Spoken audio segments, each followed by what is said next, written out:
Listen, if you have got lower back pain, I need you to hear this, because the biggest lie that you have been sold is that back pain is just something that you manage. That is just simply part of getting older, of sitting too long, or of just lifting wrong. That lie has cost people years of their life and quality years.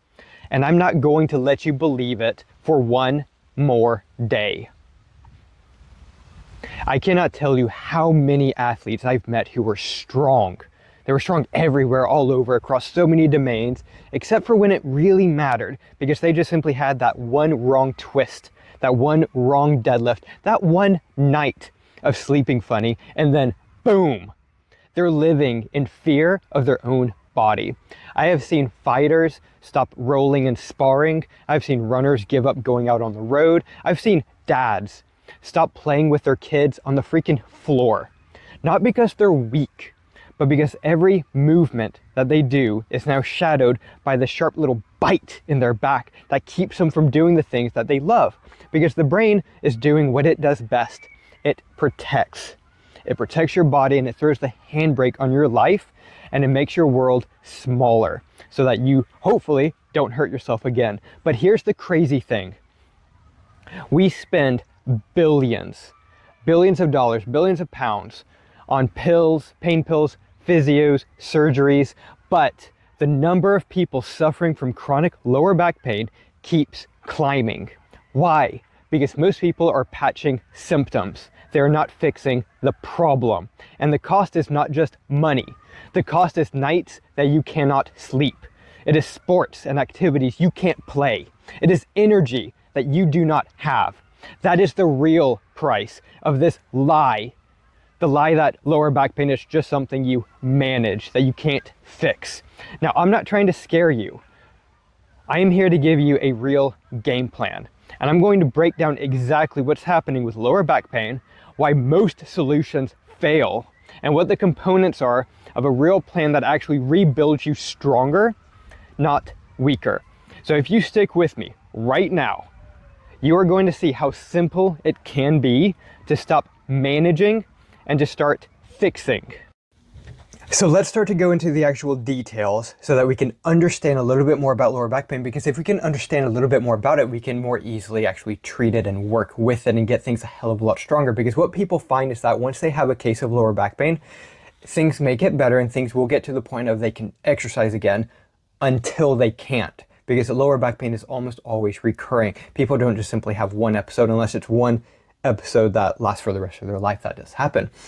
But what we see is that things compensate. So you hurt your lower back, you create compensations to help you move while things are healing, while things are hurting, and that pain can last for months and months. That is more than long enough to establish some new habits with the way that you're moving. That's what we call a compensation, in order to make it easier. So you create a short-term habit, and that creates a long-term habit, which creates its own set of problems. So it's a very systemic thing when we have lower back pain. It's not just your lower back hurts.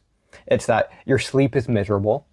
It's that you can't work out anymore. You can't do sport anymore. You can't make love anymore. All these things are such big parts of our lives when we're younger.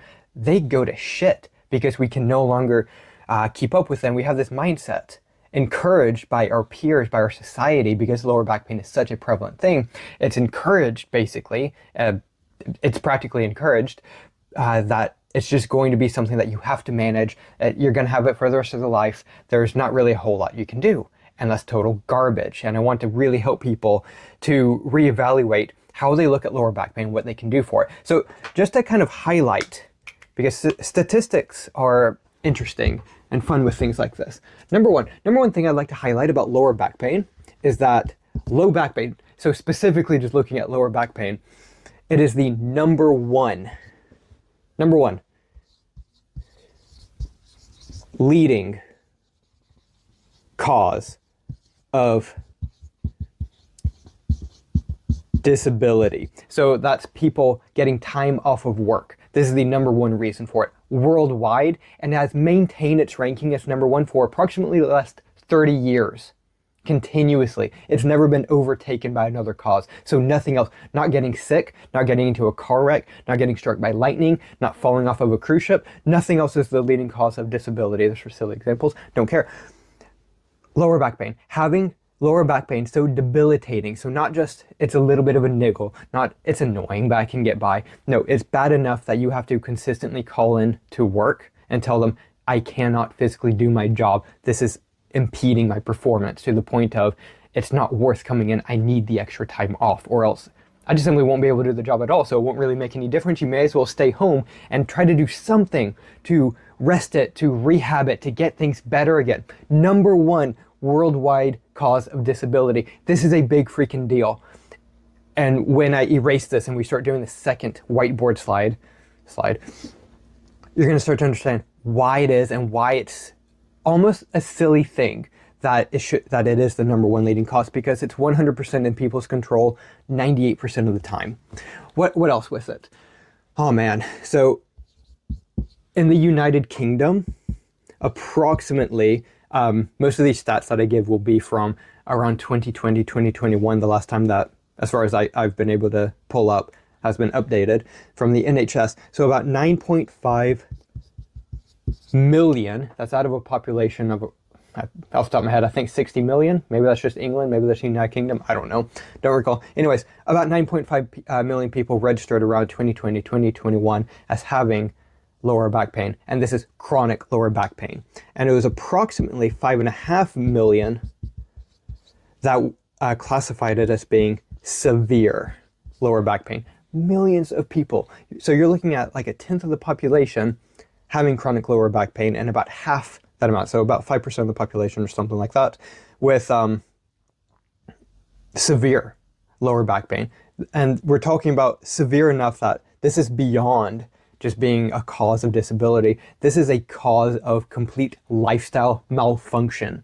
You cannot get up and down out of a chair or on and off the toilet or in and out of a car without it being basically a full-time job, because of how long it takes you to get off the toilet, because of how long it takes you to get into a well spacious car, because it hurts that much, because everything is so incredibly tight. Australia is about the same thing. It was about 16% of the total population had chronic lower back pain that led to them calling for disability. So they had to call off time for work for disability. 16% of the entire population. That's quite a lot. We're talking millions and millions of people. And in the good old US of A, it's approximately the same thing as about, 15% of the total population. We're talking, 100 million people here. That'd be about 30% of the population, half that. 50 million people who are claiming lower back pain is so severe, that they can't go to work. They're having issues taking care of their kids. They're having issues just flat out any activity. That's what lower back pain impedes you from doing. This needs to get reversed. And it's considered, so this data will come from people who are presently having lower back pain. What we find is that people will have recurring bouts of lower back pain. So even if it's not hurting them at the time that they participated in the survey for these stats, they will have lower back pain at some point, or they did in the past. And we're looking at about 8 out of 10 people having lower back pain, a chronic episode of lower back pain at some point in their life, 80%. Now, correct me if I'm wrong here, but human beings, we're built to be athletic, we're built to be strong, we're built to be capable athletes. Lower back pain inhibits you from being a strong, capable, dependable athlete. Therefore, lower back pain is not normal, it is common.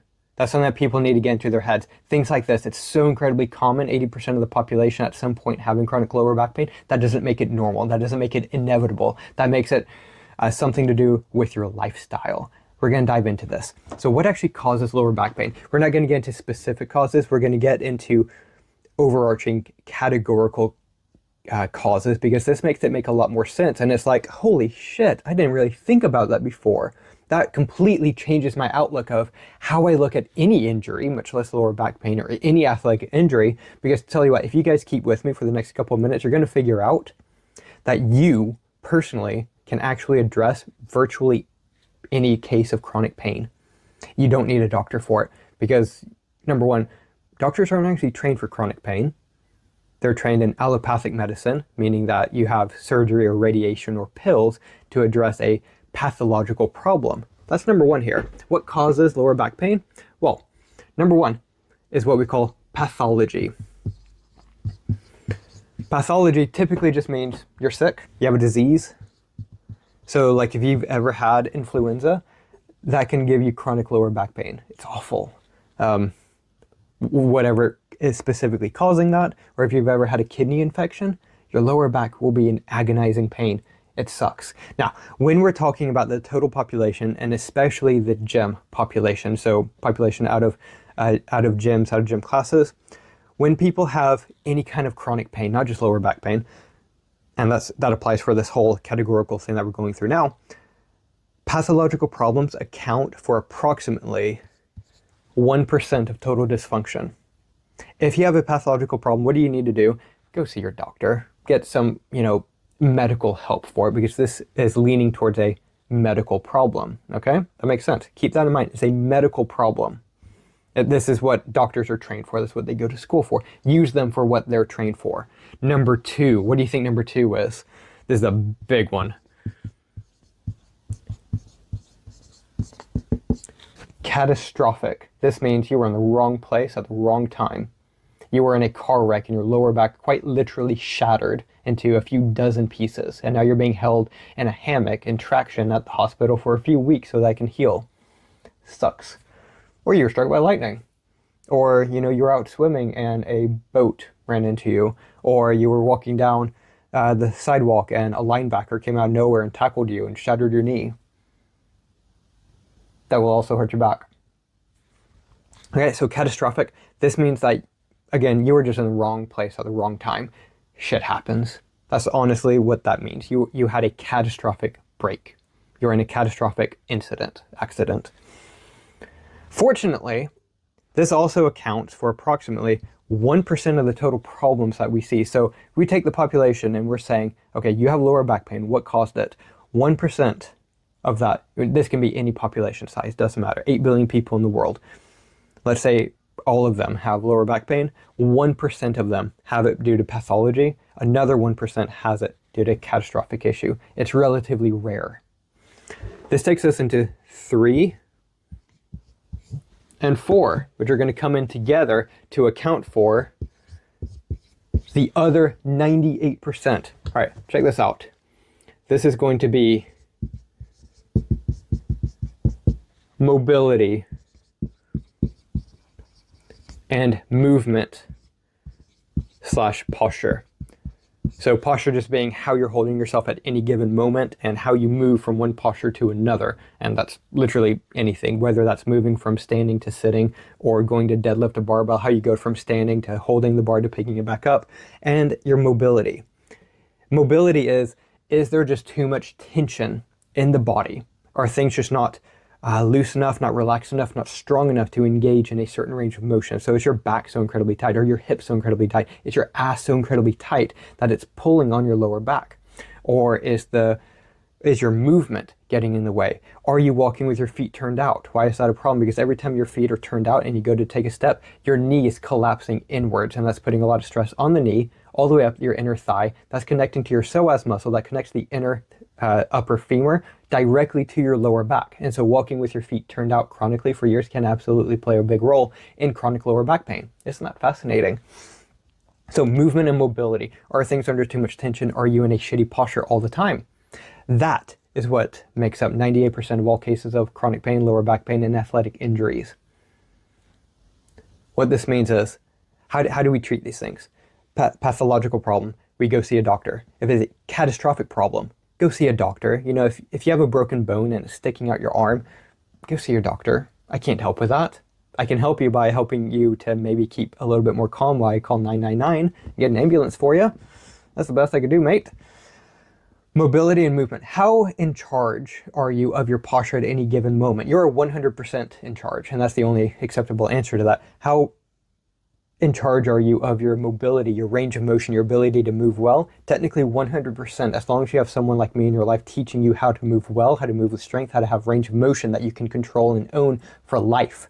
Because having full range of motion, full mobility, and full capacity for exercising, so moving well and moving with intensity, moving your posture under intensity. That's what exercise is, challenging your ability to maintain good posture. That is a mindset that will take people far in terms of being athletes with sustainability and longevity. You're 100% in control of this. That means that 98% of all cases of lower back pain, you're 100% in charge of. What we're going to go through now, guys, is we're going to quickly keep to the whiteboard, and we're going to talk about why lower back pain can be so tricky to deal with for just a couple minutes. And then I'm going to take you into a guide. And this is the sort of guide that I send to clients for this is, your rehab work. This is the work that you're going to do to make yourself a stronger, more limber athlete who has less pain and is recovering as well as possible. So what's going on with lower back pain? We have to understand, guys, that your spine is your brain's tail. Your spine is how your brain talks to your body. Human beings are athletes. We are built to move and to move with a lot of strength and power and to be put away wet day after day after day. Wet isn't like sweaty. So you're doing like really tough work all the time. Human beings can do this sustainably, but there's some caveats to this. If you hurt your lower back, you are hurting your brain's ability to talk to your body. Now we do some really cool tests in the mobility field when we're kind of demonstrating this is how important it is.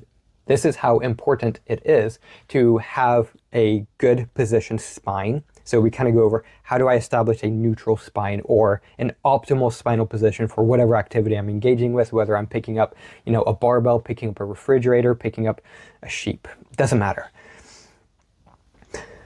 And then when my spine comes out of alignment, we can demonstrate very clearly that you suddenly become a lot weaker and you feel your body suck up your own strength in real time. It's really cool. I have a video somewhere on YouTube going through that. I'll link it below in the show notes if I can find it, and maybe on another channel. Anyways, that's not important. What is important is that if you have really good control over your spine, you maximize your athletic output, your strength, your speed, your endurance. If you threaten your spinal positioning, what you do, guys, is you make yourself weaker, you make yourself stiffer, you make yourself impinged in real time, and that will set you up for failure. When you do hurt your back, your brain creates what we call neural tension, literally tension that's created independently by your brain. So you're not like flexing yourself, your brain is doing it for you. Kind of like when you have a twitch, like if your bicep starts twitching or your eyelid does or your quad or whatever, you're not consciously making that happen. There's something theoretically wrong with your nervous system, and your brain can do the same thing. It can create a twitch if it really wants to, if it's for whatever reason it would do that. But you understanding what I'm saying here, your brain can create tension, okay? We'll go through some drills later on talking about like the specifics of that, but your brain will do it by itself. So your brain's trying to brace around your neck, around your lower back, and create like a cast to hold your spine steady and strong so that you can't move it and further the injury. Does that make sense? If I do something like take pain pills, what does that do? It blocks my ability to create that tension, and it blocks my ability to feel so much pain. So now, where my brain was creating that cast to help immobilize it as much as possible so that I wouldn't move to further an injury, now I'm blocking out Mother Nature, and I'm making myself get into a situation where I don't feel the pain, and now I can move my spine, so now I can further an injury, but I don't feel it until the drugs wear off, and boom, now it's worse. I don't want any of you to be in that situation. What I want you to do is to understand how you can actually manage the pain appropriately, how you can manage the range of motion appropriately, and then how you can manage strength training appropriately while you're going through even an acute episode of lower back pain. Because what this allows you to do, this gives you this ability to effectively and naturally, without drugs, is what I mean by that, to undo that casting on your spine so that you can make it so much stronger so that your brain doesn't have to create the tension. Your own muscular strength will be able to do that, because that's a big problem that happens to people. Their lower backs are so fucking weak, they can't support their own body, and we have to make you strong. We cannot. And we have to get over this idea of it's just about managing the pain. Bullshit. Pain is a feedback mechanism. It exists for a reason. Pain is not the problem. Your inability to properly deal with pain is the problem. That's what we're here to do. So let's start going through this guide, and we're going to figure out what we can actually do to make everything a hell of a lot better and stronger sustainably for the rest of your life.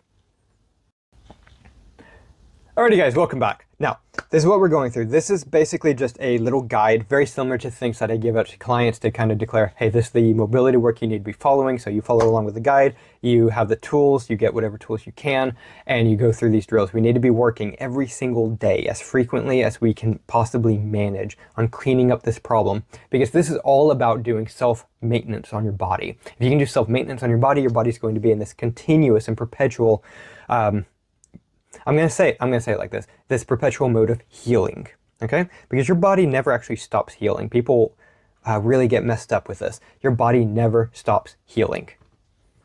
Your body is always trying to heal, but it's doing whatever it can with what you're giving it. And if you're constantly obstructing your ability to heal via your lifestyle or a load of other things, like maybe you're chronically stressed out. Stress inhibits healing. We'll talk about that in a minute. What we need to do, guys, is have a proper plan for how do I integrate mobility drills and strength work so that it's sustainable. People are always exercising for health, but how many of you know people who either are exercising or were exercising in the past and they're experiencing chronic injuries? That is a dilemma. Exercise should not be inherently harming you. Like if you play rugby or if you do Brazilian Jiu-Jitsu or boxing, you're gonna get injured, more than likely. Like if you don't, that is rare. That is extremely rare. But in general, exercise doesn't hurt you. But it happens so commonly, it's so frequent that people think that it is normal. Oh, that's just part of being an athlete, living with chronic pain, having these chronic joint injuries. No, you just don't have any fucking idea how to take care of your joints. You don't have any idea how to actually grow strength without simultaneously harming your body. So if you're doing something that the intention is, we're trying to improve our health and our strength, but it's taking away from your health, that's not the way it works. That's not sustainable. And then we can understand, this is why people get to their 30s and they're like, I'm done. I'm done putting up with the constant injuries over and over again and not having any real progress in the gym, because it's so rare for people to have legitimate progress in the gym. All right, so here's what we're going for, guys. All right, basic outline. Get your tools. Everyone needs a toolkit for self-maintenance. Get these tools. They're not expensive. About a tenner for each of the 5. These are kind of the main ones. There are other things that we can use, but these are the main things that everybody needs.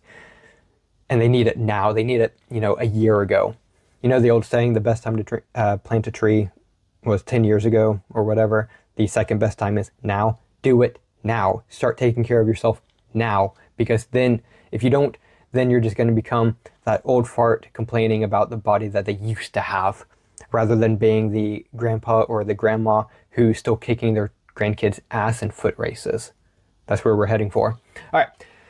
So this is the basic outline. I'm going to explain everything as we're going through it, of course. And just to quickly go through this, comment guide for a free copy of this entire guide sent straight to you. No names, no emails, no fluff, just straight up help. That's my shameless advertisement for, you can get a copy of this entirely yourself that you can look through at your leisure. Just simply comment guide below. This should be on YouTube. So comment guide. I'll send this to you in some way.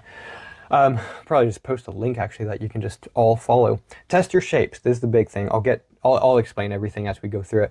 Intentionally relax your nervous system as much as you possibly can. Super and duper important. Always do that at the start as well. Lymphatic massage. This is why you get a massage gun, and for no other reason, because it doesn't really have any other use. Self-massage with a proper massage ball. Banded distraction drills. Variable resistance strength training. By far the best thing to do if you have joint pain, if you have injuries going on. You do variable resistance training with the rules that we go through, and bloody hell, people can get strong and they can build so much more muscle when they currently have an injury.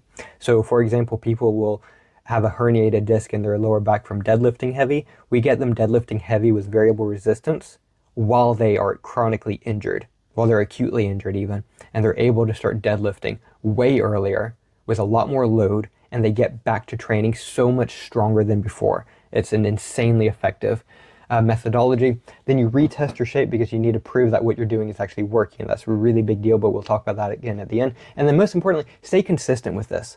You may, especially if you have chronic lower back pain,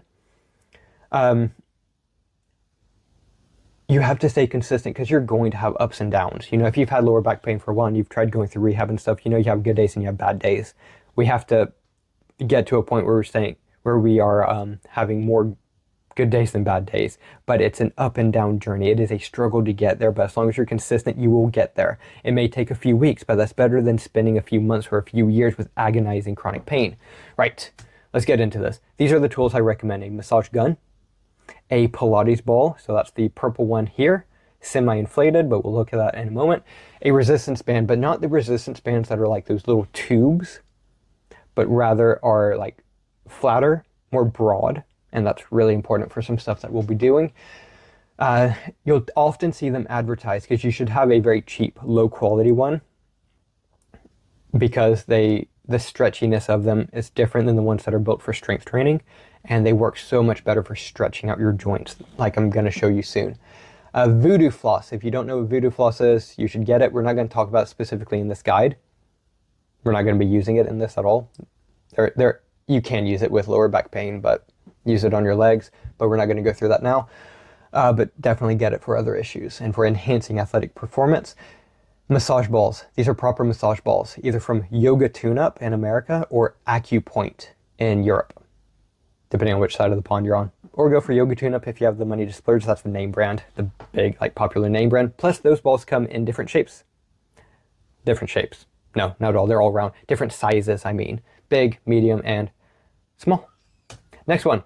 I have a video here talking specifically about how the mobility tools work. That's on my YouTube channel. Check it out.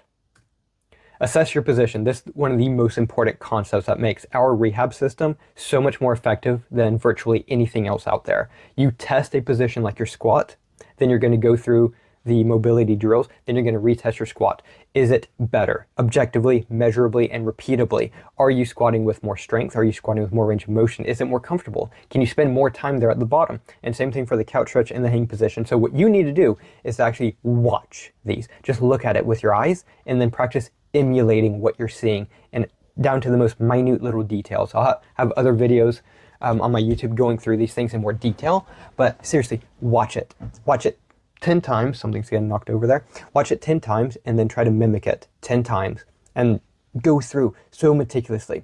But what we're trying to do, guys, it's not about pain, yes, no, it's performance, yes or no. Are you getting better at these full range positions? That's what matters.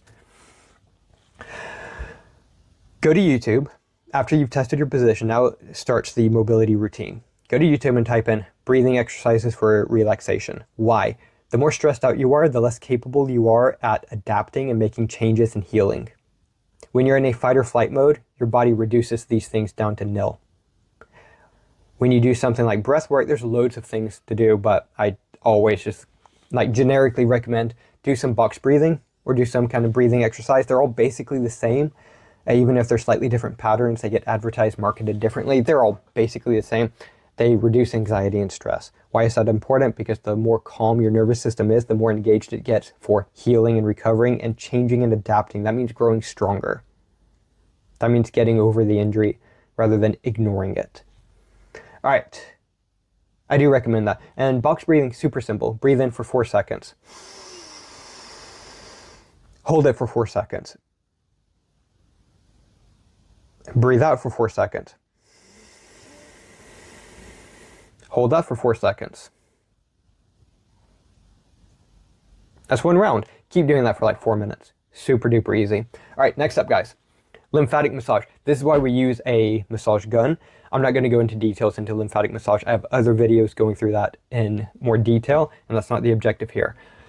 Only thing I'm going to say is go through the video, watch where I'm using the massage gun, do it super duper duper gently. There should be no pain. There should not even be mild discomfort when you're doing this. It should be that gentle. You're just massaging out the skin. Use the softest massage gun head that you have. If you don't have a soft one, get one. Go to Amazon. You'll be able to find replacements for what you have. 20 seconds per area. So this is the collarbones, the neck and jaw. Like, guys, if you imagine you're going to be massaging out your neck, you need to be gentle. You don't want to be punching yourself with a massage gun in the neck. That has to be so gentle that, it doesn't hurt you at all as you're going through this. No pain whatsoever. Getting into this side of the jaw, super duper gentle. Getting into your pec, armpit, bicep. Because what happens, the percussion of the massage gun is going to jiggle around your lymph nodes and help to actually improve your circulation and your blood flow. That will help everything.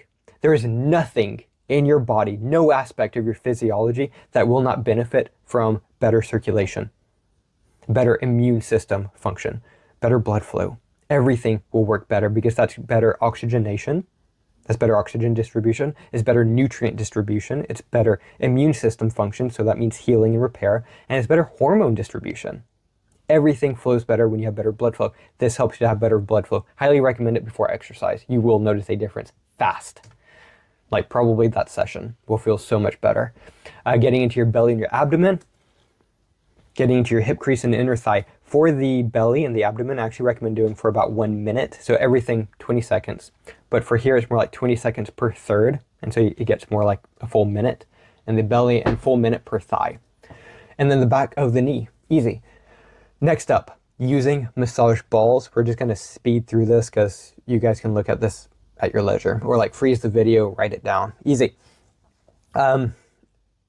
General rules of advice for using a foam roller or massage balls. Go slow. At worst, it should be uncomfortable. It should not be painful. It should not be so painful that you clench, that it takes away your breath. You should be able to breathe completely through your nose. Also, breathe entirely through your nose. That means in through your nose and out. None of this crap about in through the nose and out through the mouth. Shut your mouth. The nose knows what to do.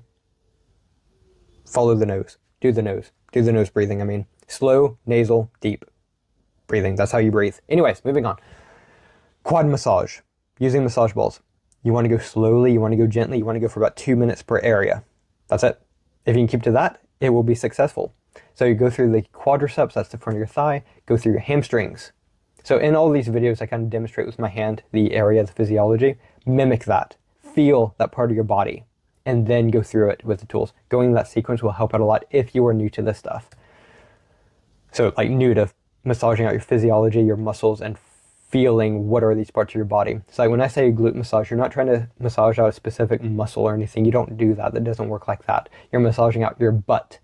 So if you got the ball in your butt, in the butt cheek rather, or in the side of your hip, you're good. Next part, lower back. This can be quite tender. I highly recommend doing this on your wall. Jeez Louise, look how muscular my lower back is. It's insane. How do I get like that? Ooh, we're gonna show you soon what I do to get my back so muscular. Anyways, upper back massage. You probably want to do this on the wall, just like this. You would just have your body turned so that it's back to the wall. Jeez, I look like I have abs on my lower back. That's impressive. Anyways, upper back. Stop admiring yourself, Ethan. Upper back massage. You're probably going to want to do this on the wall to begin with, but do it on the floor. Trial it out, see how it feels, and go from there. It's going to be really painful for most people. You want to be really aware of that. Breathe and try to be so calm and relaxed. Belly massage. This is using the Pilates ball. Get it up in there. You want it to be semi-inflated or semi-deflated. Either way works. And just be really gentle, focus on your breathing. Do the same thing with your lower back massage. And again, just a reminder, guys, you're doing this stuff for 2 minutes and it should be gentle. Neck distraction. This is cool. This is why we want to use the band. This is one of the best things for lower back pain or neck pain. But if you have lower back pain, still do this on your neck. If you have neck pain, still do this on your lower back because your whole spine's probably really tight. The reason why we want to use a broad resistance band like this is that this is actually going to help to open up your spinal joints, your vertebra, help to separate them slightly in a kind, loving, gentle way. You're not dislocating. However, if you do have acute neck pain, so that's what it looks like during the neck, and then looking at the lower back here, if you do have acute pain, meaning it's really sharp and painful, maybe a recent incident, or it's been pretty bad for a long ass time, you're going to be forcing your spine to separate slightly. You're going to open it up. You're going to separate the joints and create a lot more freedom of movement. But remember what we were saying before about how your brain creates this cast? If you suddenly reduce that casting, your body can suddenly feel really unstable and your brain can kickstart the tension and really make things go into high gear. And so it can feel like you're going to cramp really badly. Be aware of that. If you start to feel like a cramp might happen, get out of it immediately. Go back to the massage work and then come back to this and kind of alternate until this is feeling good. Normally, both of these movements, they feel amazing and they leave you feeling so relaxed. Even if you don't have back pain, you do this and you feel amazing. It's really good. I recommend everyone try this out. 2 minutes. All right, strength work. We use what's called variable resistance training, meaning that we're using heavy duty strength bands, or you use what you got. You use whatever bands you can get, but I do highly recommend the X3 bar. I don't recommend anything else, but If you need to find something off Amazon that's cheap, do it. How to program and do variable resistance training. This is super easy, guys, okay? It is super easy, it is super simple, but if you do it right, it will be some of the most insane strength training you will experience. And I guarantee that the amount of fatigue that you can safely create in your muscles without aggravating the joints is insane. And this allows you to heal a lot faster. Why? When you exercise, and you exercise with intensity, not volume, not endurance, you upregulate things like testosterone and human growth hormone, which help your body to heal and to grow and develop and change and adapt. When you do this, you drive the fatigue up. Fatigue is what drives change and adaptation. You adapt to the level of fatigue. This allows you to do it even if you have an acute joint injury. So you do the mobility work to help tamp down on the pain and to help you to move as well as possible. Then you do the strength training on top of that brand new movement. If needed, if this starts to aggravate you again, then you go back to the mobility work. That's how this works. This system is absolutely flipping insane. If the NHS adopted this, the entirety of like that 80% that 10 million people who have chronic lower back pain, they would get that solved within a few weeks. I can basically guarantee that. So watch the videos closely. One of the most important things, do not lock out the relevant joint. So we're going to be straight up ignoring a lot of classic conventional rules when it comes to exercise. They do not apply here. Here, we do not lock out the relevant joints, i.e. your elbows when doing drag curls, or if you're deadlifting, do not lock out the hips and knees. Very, very important. Only do one set of each exercise. We're not going for volume, we're going for one single set to maximum intensity to absolute failure. I'm going to give you 5 movements right now. If you're going to follow this, I'd recommend doing just these 5 movements every other day. Try this like Monday, Wednesday, Friday, 3 times a week. That's it. Keep to that. Keep it relatively low volume right now. It'll take you about 10 minutes to do these workouts, and then you're just doing the mobility work all other time. So start with doing this 3 times a week, increase or decrease as it fits your body. If you're feeling good, go for a bit more. Cool thing about this is that it doesn't make your body super sore. It will at the very start, but it doesn't create pain and injury. So what we're going to be looking at, drag curls, high pulls. I'm going to very quickly go through this. I don't want you guys to stay any longer. We're already coming up on 20 minutes here. Just get the guide, go through this, do the work, feel the progress. Drag curls, high pulls, deadlifts, bent over rows, calf raises. Your rep range is 15 to 40. Rest 24 to 48 hours between workouts, listen to your body. So rep range, if you cannot do 15 reps with control, you need a selection of bands. Go to Serious Steel and get their full set of 41-inch bands, everything that they have. It'll be like 100 to 150 pounds, doesn't matter, get them. If you cannot do 15 reps with control, you need to move down in band size because you cannot control it. Once you can do 40 reps with control, then you go up to the next size band, start over from 15. So what you're doing single sets to failure. So say you go through the drag curls, which are like bicep curls that stay close to your body. Let's say that you give up at 15. 2 days later, you do it again. Your aim is to do 16 or more. So get a pen and paper. Write this down. Don't keep it on your phone. Don't keep it on your laptop. Nothing digital, nothing electronic. Pen and paper. Pen and paper. Have your notebook. Have a pen in there. Keep up with this manually. You will adhere to it so much better. That's a hack that people don't get. You forget things that you type. You don't forget things that you write. What gets written gets retained. You will learn so much better. So every time you do it, you're just aiming to beat your score from the previous workout. Easy. So here are the movements. I have descriptions of how to go through what you're trying to do. I actually need to redo a lot of these, remake them. This is old content, but damn, you can see my abs through my shirt. That's cool. Anyways, the upper abs anyways. This is your drag curl. I give a frontal view of it, and I give a side view for everything. We're going to very quickly finish up over the next minute. We have points of performance to keep in mind. Look at these, watch these 10 times, read through it, and then mimic it while watching it. That's important. That will help you to do this so much better. So it's drag curls, high pull, or an upright row, a deadlift. We're seriously just looking through these and then we're going to stop. Oh, look at those biceps. Anyways, deadlifts, bent over rows. So that's pulling it back. I am going to quickly point out when you're doing the bent over rows, you want to think about pulling the bar back, like towards the wall, not up. I like to tell people, like, imagine you're trying to Squeeze your back so tight. You're trying to pull your elbows together behind your back. And then calf raises.